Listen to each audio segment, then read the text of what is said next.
Bab 85. Master seperti apa dia? Wajah Fahmi marah dan berkata, aku mengembara di dunia dengan kemampuan geomantik, hari ini, aku ingin melihat kemampuan Master Jovian. Master Jovian menganggukkan kepalanya dan berkata, apa yang kamu punya jika kalah? Aku akan memberitahumu jika kamu menang. Setelah Fahmi selesai berbicara, dia menoleh melihat Rudy dan berkata, persiapkan aku topas, mangkuk emas, dan 5 pohon keberuntungan. Tentu saja, keluarga Wang tidak kekurangan benda-benda ini, jadi mereka segera mempersiapkannya dan menyerahkannya kepada Fahmi. Fahmi mendengus dan berkata, kondisinya sederhana dan waktunya tidak cukup, aku akan mendirikan biro emas dan perak untuk memperkuat kekayaan keluarga. Setelah selesai berbicara, Fahmi mengambil topas dan menemukan posisi harimau putih di halaman. Setelah menggali beberapa meter ke bawah, dia mengubur topas tersebut. Kemudian, dia meletakkan mangkuk emas di posisi keuangan, dan pohon keberuntungan dibawa ke arah 5 elemen. Setelah Rocky menatap dia menyelesaikan persiapan, dia melihat bahwa Fahmi sudah membuat biro kekayaan dengan menggunakan pohon keberuntungan, dan kemudian memperbesar kekayaan tersebut dengan topas dan mangkuk emas untuk dengan cepat meningkatkan kekayaannya. Benar saja, telepon Rudy berdering dalam waktu 5 menit setelah biro didirikan. Rudy melihat ke arah kerumunan dan membuka pemberitahuan ponsel. Wawa gembira seorang pria paruh baya datang dari dalam telepon. Nak, ayah punya kabar baik untukmu. Ayah memenangkan uang sebanyak 60 miliar dalam pertaruhan dan mengembalikan semua kerugian sebelumnya. Semua orang menarik napas dalam-dalam, efeknya sangat instan. Beberapa bos besar memandang Fahmi dengan sedikit kekaguman. Mereka ingin membawa Fahmi untuk melakukan biro Feng Shui semacam ini setelah jamuan makan ini. Fahmi tersenyum, dan berkata, Master Jovian, bagaimana? Master Jovian menggelengkan kepalanya dan berkata dengan nada meremehkan, bisakah ini juga dianggap sebagai biro Feng Shui? Itu Feng Shui yang tidak berguna. Saat berbicara, Master Jovian menoleh dan memberitahu Rudy, siapkan aku pagar besi, 5 pohon keberuntungan yang sama. Itu saja. Rudy tertegun dan bertanya dengan sedikit tidak percaya. Master Jovian mengangguk dan berkata, ini sudah cukup. Rudy mengangguk dan pergi untuk mempersiapkannya. Segera, semuanya sudah disiapkan. Master Jovian pergi ke ruang di samping dan menggambar 2 lingkaran dalam 2 posisi dengan kakinya. Dia berkata, pindahkan pagar besi ke 2 titik ini untuk memisahkan ruangan. Atur pohon keberuntungan dalam posisi naga hijau di sebelah kiri, posisi harimau putih di kanan dan naga hijau 3 kaki di kiri dan sebatang pohon di kanan 3 kaki di sisi kiri pagar.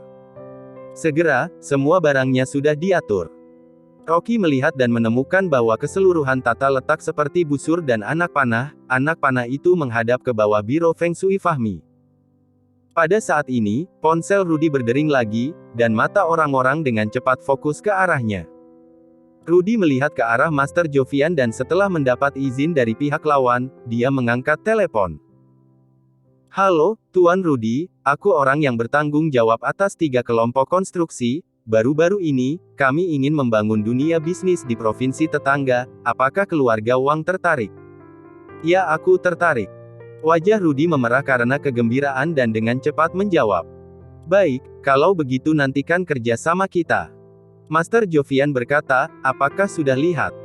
Ini adalah kekayaan yang sebenarnya, ini adalah kekayaan yang masuk akal dan legal. Namun satu legal dan satu ilegal, mana yang lebih kuat dan mana yang lebih lemah? Fahmi mendengus dan berkata. Master Jovian berkata dengan percaya diri, kamu tunggu. Fahmi menatap Rudy dengan sedikit keraguan. Dan ponsel Rudy berdering lagi. Setelah mengangkatnya, dia mendengar suara panik ayahnya, nak, kasino sedang dalam kekacauan, dan ayah dengan panik berlari keluar, kamu harus segera mencari seseorang untuk menjemputku. Wajah Fahmi pucat dan dia berkata dengan marah, kamu menghancurkan biroku. Aku akan membunuhmu. Selesai berbicara, Fahmi memukul Master Jovian dengan tinjunya. Saat masih muda dulu dia pernah berlatih. Sebagai seorang ahli geomantik, dihancurkan oleh orang lain sama dengan menamparkan wajahnya, dan begitu muncul masalah seperti ini, reputasi Master geomantiknya akan hancur. Terserah kamu. Semua orang tercengang, dalam sekejap Master Jovian berada di depan Fahmi, dia mengulurkan tangannya dan meletakkan simbol kuning di dahinya. Pergerakan tubuhnya cukup cepat. Yulia berkata dengan heran. Dan Fahmi menjadi orang kaku, hanya matanya yang bisa bergerak, menunjukkan ledakan panik. Master Jovian sangat tenang, dan sambil tersenyum, dia tiba-tiba menegurnya. Turun. Gedebuk. Fahmi seolah mendengar perintah itu, dia tiba-tiba jatuh ke tanah dan mendarat dengan posisi merangkak. Master Fahmi. Yoga menghela napas dan berteriak. Kerumunan di sekitarnya juga saling memandang, semua orang tercengang. Dengan langkah seperti itu, Fahmi bahkan tidak memiliki ruang untuk melawan, betapa kuatnya itu. Fahmi terbaring di tanah, dia sangat marah, tapi dia sama sekali tidak bisa menggerakkan tubuhnya. Anjing, ilmu sihir apa ini? Siapakah manusia dan siapa anjing? Sekarang bukannya sudah bisa dilihat. Kamu masih berani bertarung denganku, dengan seni bela diri sampah ini. Master Jovian tiba-tiba menegur, menggonggong seperti anjing. Fahmi kaget dan berusaha untuk tutup mulut. Tapi mulutnya bergerak sendiri, dia tidak bisa mengontrol pita suaranya, dia mengeluarkan suara, gonggongan, kering dari mulutnya. Yoga kaget dan hampir jatuh. Fahmi berusia 60 tahun lebih, tetapi sekarang dia berbaring di depan Master Jovian seperti seekor anjing dan menggonggong. Awalnya adegan itu sangat lucu, tapi suasana di sekitar menjadi sunyi. Orang-orang yang melihat ini ketakutan. Master Jovian mengalahkan dua master berturut-turut dalam waktu kurang dari 10 menit, seberapa hebat itu?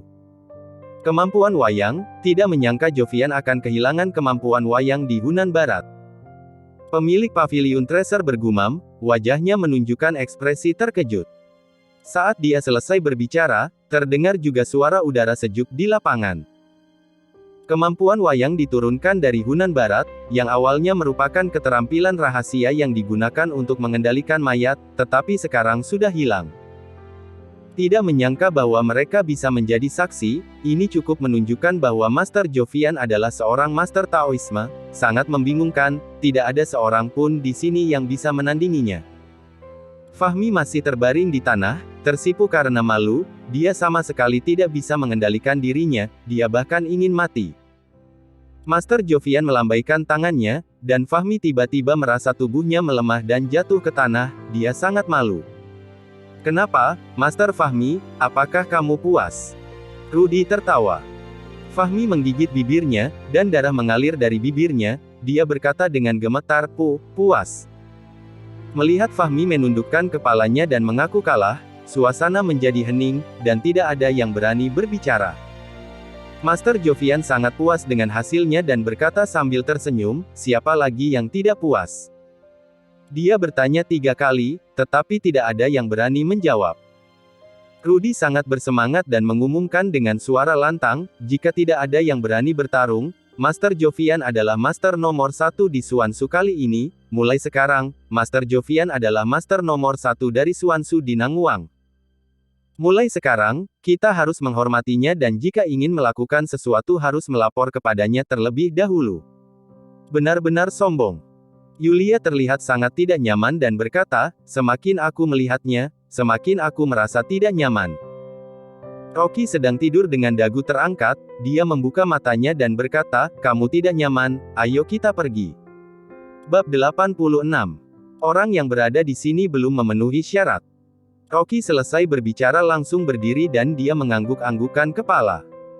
Master Pavilion Treasure, terima kasih kamu telah mengundang aku untuk datang jamuan ini tetapi aku tidak tertarik dengan permainan anak kecil seperti ini jadi aku ingin pergi dulu. Setelah selesai berbicara Rocky menghadapi puluhan mata yang penuh keheranan, dan dia terus berjalan menuju ke arah pintu. Rocky berhenti. Rudy tercengang dan berteriak dengan marah, tempat ini bukan kamu yang ingin datang dan pergi seenaknya, kamu tidak melihat Master Yu masih ada di sini. Oh, Master Jovian yang mana? Rocky mengangkat alisnya. Masih sengaja bertanya lagi. Rudy bicara dengan marah, Master Jovian yang di organisasi Suanji jangan bilang kamu tidak kenal. Rocky berbalik tubuhnya melihat Master Yu dan terus berkata. Dia bukannya bernama Jovian Yu kenapa harus panggil Master? Dia tidak pantas. Suaranya yang jelas dan bicara dengan akurat. Raut wajah mereka berubah dan menatap Rocky dengan kaget. Di dalam otaknya hanya ada satu pikiran. Beraninya menyindir Master Jovian, kelihatan dia ingin cari mati. Wajahnya Rudy berkerut dan berteriak, "Rocky, beraninya kamu berkata dengan kasar, kamu segera berlutut dan meminta maaf dengan Master." Rocky menaikkan kepalanya dan berkata dengan dingin, "Keluar." Di halaman sangatlah sunyi. Puluhan mata yang menatap Rocky tanpa berkedip pun. Yulia kaget terus berdiri dan merasa ada sedikit pusing. Selama ini dia kira Rocky adalah seorang penakut dan bahkan tadi ada beberapa master lagi uji coba dia juga menutup matanya sama sekali tidak peduli. Tidak menyangka. Perkataannya memang mengejutkan orang. Master Pavilion Trisore tergesa berdiri dan melihat Master Jovian dengan grogi. Di bawah mata semua orang raut wajahnya Master Jovian sangat kusam, dengan menahan amarah berjalan ke depan Rocky lalu tersenyum pahit. "Bagus, sangat bagus. Jika kamu ingin pergi harus ikuti aturan kami, ayo keluarkan kemampuanmu dan bertarung denganku. Kamu ingin menantangku?" Rocky berkata dengan tersenyum, "Lebih baik kita buat surat perjanjian terlebih dahulu karena aku takut jika tidak dapat mengendalikan emosiku nyawamu akan melayang." "Tidak usah membual," Master Jovian mengepalkan tinjunya dan orang-orang langsung menatap Rocky. Yuli dengan mata indahnya terbuka lebar dan berpikir di dalam hati, apakah dia sudah gila? Rocky menghilangkan senyuman di wajahnya dan menunduk, "Jovian, jika kamu tidak ingin aku pergi nanti kamu jangan menyesal." Melihat Rocky tidak ada rasa ketakutan, Jovian menarikan nafas dan merasa sangat kaget. "Aku sudah kalahkan dua orang master, mengapa Rocky tidak merasa takut? Apakah dia ada trik yang tidak terduga?" Jovian kenal banyak orang dan melakukan sesuatu selalu waspada, dia berpikir lagi untuk sementara redakan amarah dulu, "Rocky, kalau kamu ingin pergi aku tidak mempersulitkan kamu, asalnya tinggalkan kerang itu dan kita tidak relevan untuk selamanya." Tujuannya untuk membuat acara jamuan master ini selain memperkenal daerah Bima, yang lebih penting lagi adalah ingin merebutkan kerang besar itu. "Kamu pikir kamu siapa?" Rocky tersenyum dengan sinis, "Aku membeli barang ini menghabiskan 600 M dan kamu ingin mengambilnya, apakah kamu idiot? Kamu..." Wajahnya Jovian sekali lagi berubah dan memasukkan tangan ke lengannya, dia ingin langsung mengeluarkan senjatanya. Pada saat ini di luar sana tiba-tiba masuk sekelompok orang dengan sikap yang ganas. Pemimpinnya adalah Kenny, dia terlebih dahulu melihat Rocky dan berkata dengan marah, "Rocky, dasar pembohong, kamu membohongi paman aku dan menipukan harta keluarga aku untuk melakukan lelang dan berpura-pura menjadi orang kaya, syukur ada Master Jovian yang membocorkan penipuanmu, kamu sekarang kelurkan hartanya, jika tidak keluarga Qin tidak akan mengampuni kamu." Pembicaraannya baru selesai, Jinu masuk dari luar, mendengarkan kemarahannya Kenny dan dia ingin mencegah tetapi sudah terlambat dan merasa memalukan. Rocky meliriknya sekilas dengan ringan dan tidak berbicara. Setelah itu Jinu merasa tubuhnya kedinginan dan muncul rasa ketakutan, lalu memarahi Kenny, dia dengan tergesa menjelaskannya ke Rocky, "Master Rocky, gini ceritanya." Jinu tidak berani menyembunyikan dan dia menjelaskan sekali lagi kejadian masalah itu. Rocky setelah mendengarkan hanya sedikit mengerut dan berkata, 6 M tidak banyak, jika kamu menyesal, uang itu dapat dikembalikan kapan saja. Aku mana berani minta untuk kembalikan uang, hari aku datang hanya sudah lama kagum kehebatannya master-master dan ingin bertemu saja." Seusai berkata Jinu merasa ragu dan lanjut berkata lagi, "Jika begitu aku tidak mengganggu para master dan masalah itu nanti baru membicarakannya." Kenny ingin berbicara tetapi ditatap Jinu dengan ganas membuatnya tidak berani bicara lagi.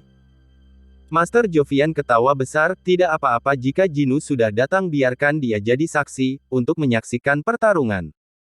Tetapi Jinu merasa dengan keberatan karena siapa saja dia tidak berani menyinggung dan hanya bisa tersenyum, "Jika begitu aku akan melakukannya."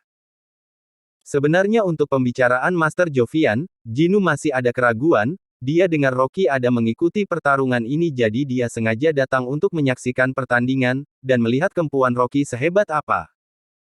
Rocky adalah seorang penipu, dia menipu di mana-mana. Kenny tersenyum dengan sinis terus berbalik badan dan bicara dengan hormat, "Master Jovian, hari ini merepotkan kamu untuk memperlihatkan sifat sesungguhnya.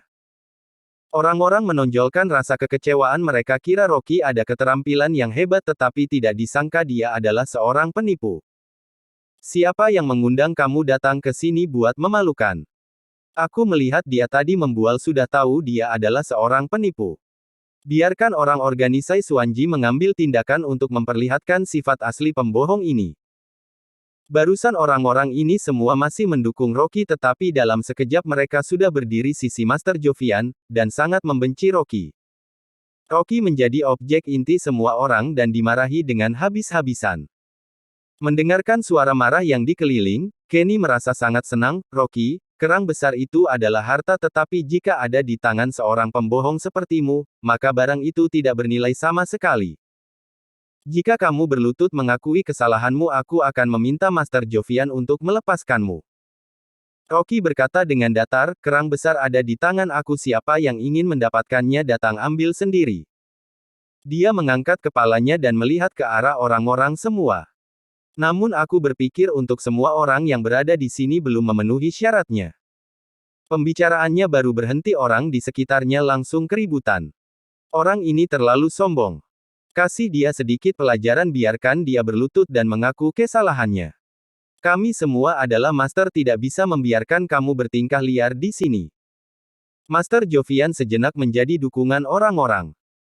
Dia berjalan ke arah lapangan dan berkata, kalian semua tidak perlu marah, aku sebagai pemimpin tentu ada kewajiban untuk membantu kalian memberi pelajaran pada pembohong ini.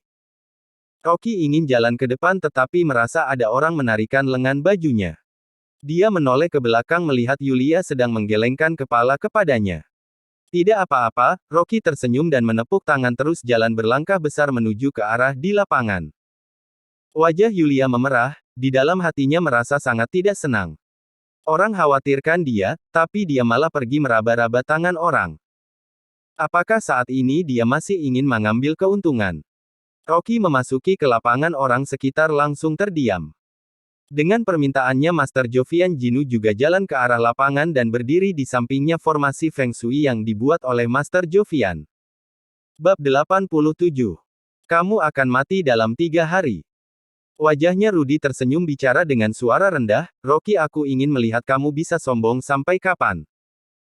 Master Jovian berkata dengan ringan, nasib buruknya keluarga Qin telah terulang baru-baru ini dan dengan masalah ini aku buat formasi Feng Shui untuk menghilangkannya. Formasi Feng Shui-nya Master membuat semua orang kagum. Pada saat Jinu masuk dia juga terdengar, dia sangat kagum dengan Master Jovian.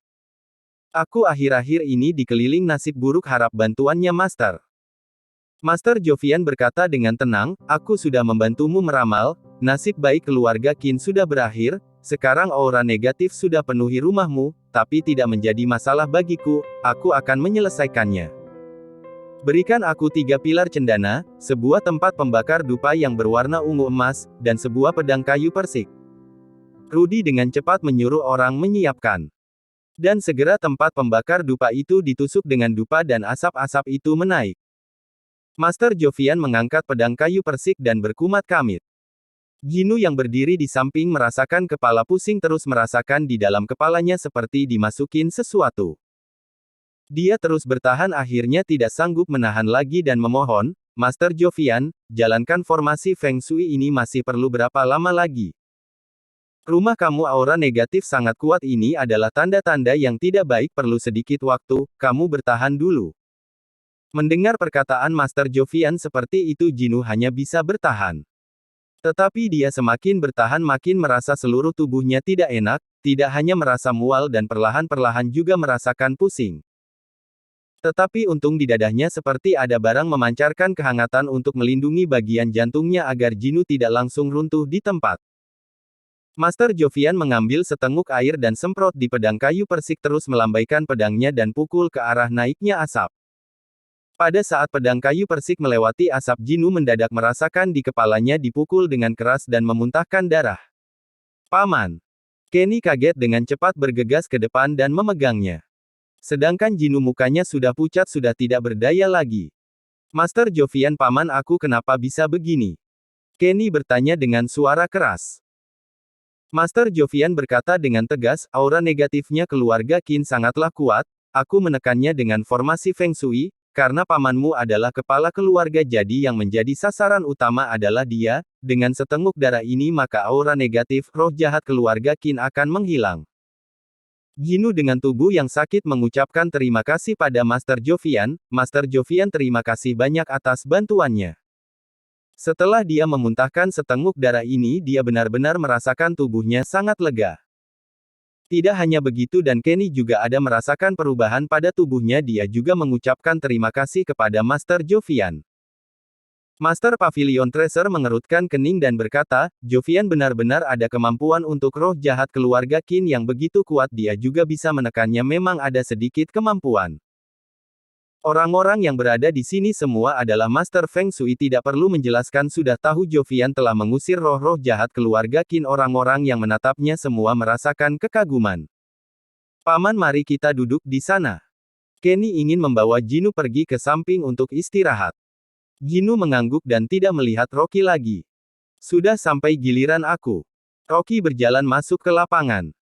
Kenny berkata dengan dingin, sudah tidak butuh kamu lagi, Master Jovian membantu kami dengan ikhlas tidak meminta uang sepersen pun. Dan kamu sudah menipu uang pamanku, aku akan menyelesaikan utang ini dengan kamu nanti. Rocky tersenyum terus berkata, menggunakan nyawa untuk menghilangkan roh jahat. Roh jahat memang sudah diusir tetapi Jinu akan mati dalam 3 hari. Dia selesai berbicara raut wajahnya Jinu langsung berubah. Apa maksud kamu? Rocky berkata dengan ringan, Jinu kamu coba lihat telapak tangan kamu apakah ada garis merah. Muka Jinu pucat dia segera membalikan telapak tangannya, sekali melihat dia langsung terbegong. Di telapak tangannya benar-benar ada muncul garis yang berwarna merah. Garis merah ini mulai dari garis nyawa di telapak tangan dan terus sampai di lengannya. Jinu dengan terkejut, apa ini, dari sebelumnya aku tidak memiliki. Rocky terus berkata, ini adalah garis nyawa kamu, roh jahat keluarga Qin sangat kuat, Jovian menggunakan garis nyawa kamu untuk menghilangkannya dan setelah 3 hari garis merah ini akan sampai di siku kamu, pada saat itu kamu akan mati. Orang yang berada di sini menjadi diam semuanya melihat telapak tangannya Jinu. Orang-orang di sini semuanya adalah dunia Feng Shui metafisika pasti sudah tahu garis nyawa yang di telapak tangan. Tidak mungkin, paman aku tidak mungkin akan mati. Rocky kamu jangan asalan bicara dan masih ingin terus omong kosong untuk menipu uang keluarga Qin. Kenny bicara dengan marah. Master Pavilion Tracer berdiri keluar dan berkata, apa yang dibilangkan dengan Rocky itu benar garis telapak tangan ini benar adalah garis nyawa dan garis merah ini di dunia Feng Shui dikatakan garis memutus, setelah 3 hari Jinu pasti akan mati. Aku akan mati. Wajahnya Jinu dengan pucat tidak bisa berdiri dan jatuh ke lantai. Kenny juga merasa takut dan meminta tolong sama Master Jovian, Master kamu kan hebat aku mohon menolong paman aku. Dengan seluruh keluarga Qin hanya mengharapkan dari Jinu saja, jika dia mati untuk kekayaan keluarga Qin tidak ada seorang pun yang bisa menerima dan Kenny sama sekali tidak ada kemampuan dia juga tidak sanggup menerimanya. Master Jovian berdiri dan menyilangkan tangan kelihatannya sangat sombong. Roh jahatnya keluarga Qin terlalu kuat ini adalah satu-satunya cara untuk menyelamatkan seluruh anggota keluarga Qin. Lagian kalian hanya memintaku untuk menghilangkan roh jahat tidak memintaku selamatkan nyawa, dan ini hanya bisa menggunakan cara. Setelah berbicara dia menatap orang dengan sombong, jika ada orang yang bisa menggunakan cara lain aku rela mengalah. Mohon kalian menolong paman aku, Kenny meminta tolong sama orang-orang di situ. Orang yang ditatapnya hanya bisa menggelengkan kepala. Master Pavilion Tracer mendesah dan berkata, Kenny bukan kami tidak ingin membantu kamu tetapi keluarga Qin roh jahat memang sangat kuat tidak bisa untuk dihilangkan, cara yang digunakan Master Jovian sudah mencapai ilmu Feng Shui yang paling tinggi dan kami semua tidak berdaya. Master Jovian tersenyum dengan ringan dan mengangguk kepadanya. Tentu saja dia percaya diri karena sekarang di perjamuan master ini tidak ada yang bisa membandingkan dengannya dan roh jahat keluarga Qin karena selain dia di daerah Nangwang tidak ada orang lagi yang bisa menghilangkan. Benarkah? Kenapa aku merasa cara ini sedikit level rendah? Suara ini menghilangkan suasana sunyi di tempat ini. Master Jovian dengan wajahnya terdistorsi dan berkata, Rocky kamu ingin bicarakan apa terus bicarakan saja tidak usah berpura-pura. Rocky tersenyum dengan ringan terus berkata, formasi Feng Shui ini dengan level yang begitu rendah kamu juga berani untuk menggunakannya, cara yang begitu kejam di dunia Feng Shui ini adalah pantangan apakah kamu tidak tahu? Perkataannya membuat Master Jovian marah. Ini adalah cara yang satu-satunya, apakah kamu masih ada cara yang lain? Tentu saja. Rocky menjawabnya dengan sombong dan suaranya bergema dengan keras. Kenny merasa ragu, tetapi Jinu mendorongnya dia dengan kuat berjuang kesusahan dan langsung berlutut di depan Rocky. Master Rocky, aku mohon menolongku dan perlu bahan apa kamu silakan bilang saja. Dia datang ke sini hanya ingin melihat kemampuannya Rocky dan tak terduga sendiri bisa kehilangan nyawa. Jinu adalah orang yang sangat takut mati dan dia sama sekali tidak ingin mati. Hei bocah, aku ingin melihat kamu bagaimana memecahkannya, Master Jovian dengan wajah yang marah terus rayuan jubahnya dan menduduk. Rocky anggukan sama Jinu dan berkata, bukannya aku pernah memberi kamu sebuah jimat, kamu keluarkan dulu dan ikuti apa yang aku katakan. Baik. Jinu keburu mengambil dari dadanya dan keluarkan sebuah giok jimat yang berwarna putih. Jimat itu yang terbuat dari kerang. Master Jovian melihat sekejap sudah langsung mengenalnya dan di matanya tiba-tiba memancarkan serakah. Di dalam hatinya merasa marah dan benci jika bukan Rocky yang membuat kekacauan untuk kerang itu dari awal sudah memiliki sendiri.